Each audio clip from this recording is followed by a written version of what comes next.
So this is the Husqvarna 122 HD 60. This is the professional version.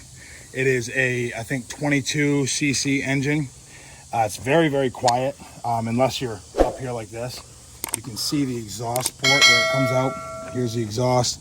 Actually loops around, comes underneath the hand guard. And I don't know if you can see that little hole right there. That's the exhaust.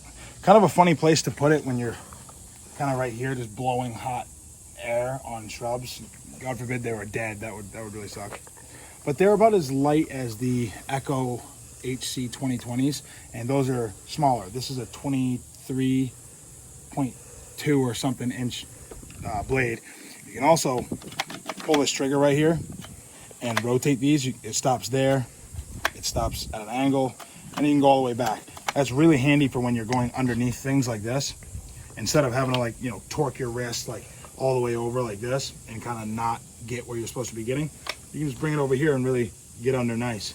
Or going on top of things, that works really well. Instead of going over with your wrist or doing the thumb like that, you can just rotate it and swirl nice. The only thing I don't like is that it just seems flimsy. For a professional unit, they're being thrown in truck beds, all this stuff.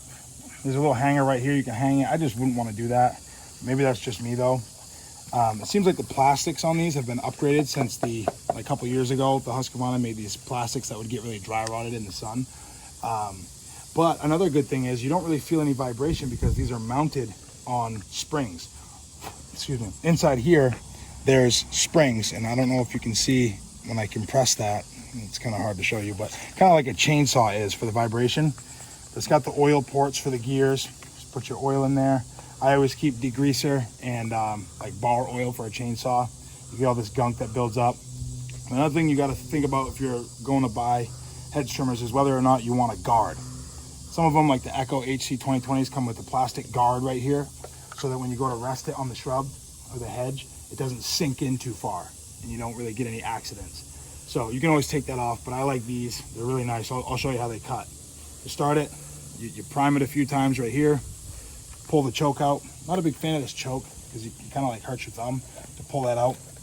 It has an automatic on switch, so you just do this to turn it off and it's automatically back on. And then you give it a pull, but this one's already warmed up, so it starts pretty good. All right, I'll do some trimming here, and then I'll go over there and do some trimming. I'll have the lollipop.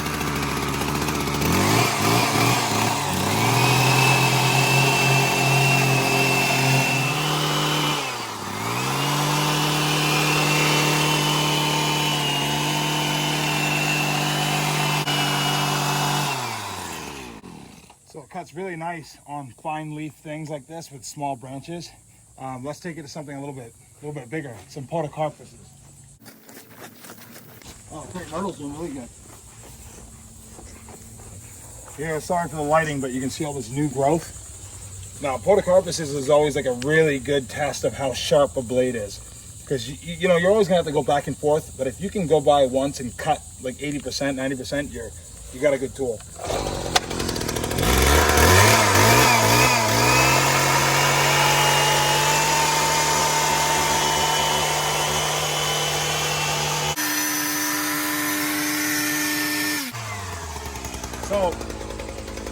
So that was one swipe, and we got pretty much everything. You know, there's some stuff sticking up like this, but that's when you make your second pass. But that's really good, actually. I'll finish this up and do this side really quick, and then we'll close it out.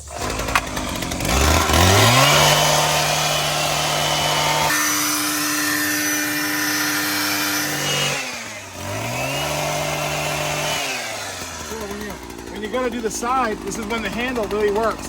Instead of doing this with your wrist, you just go like this here, and you can rotate.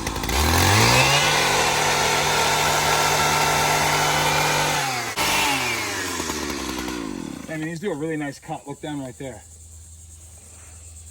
I mean, you got one little piece that kind of sticks out right there, but overall, they're pretty good. I like them.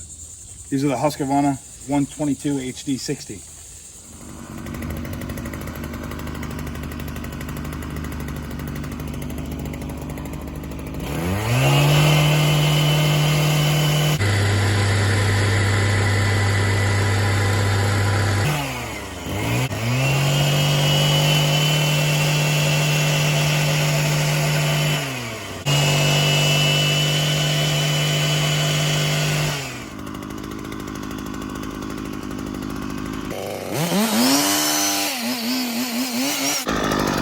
handle really helps a lot.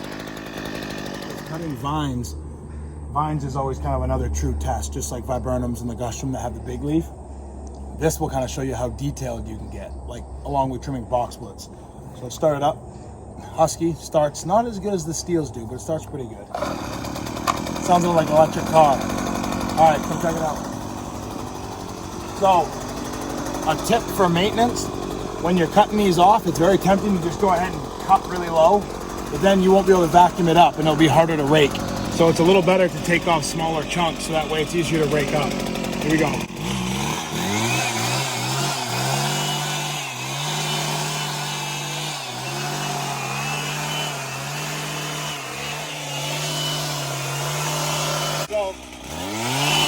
So it cuts the bulk really well.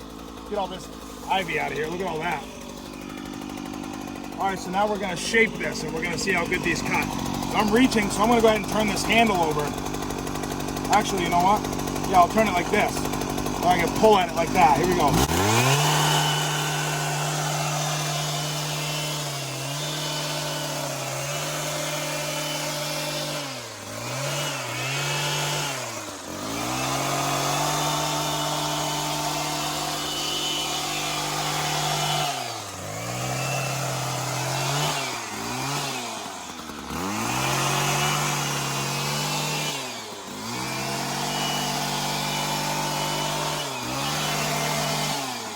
Notice one thing about these is with like Echoes and ones with that have the plastic guard, when you're trimming, you have to angle it towards what you're cutting for it to pick it up. But with these, you don't. I think it has something to do with these teeth being a little bit longer. You can kind of press in and just go flat instead of having an angle. I like them.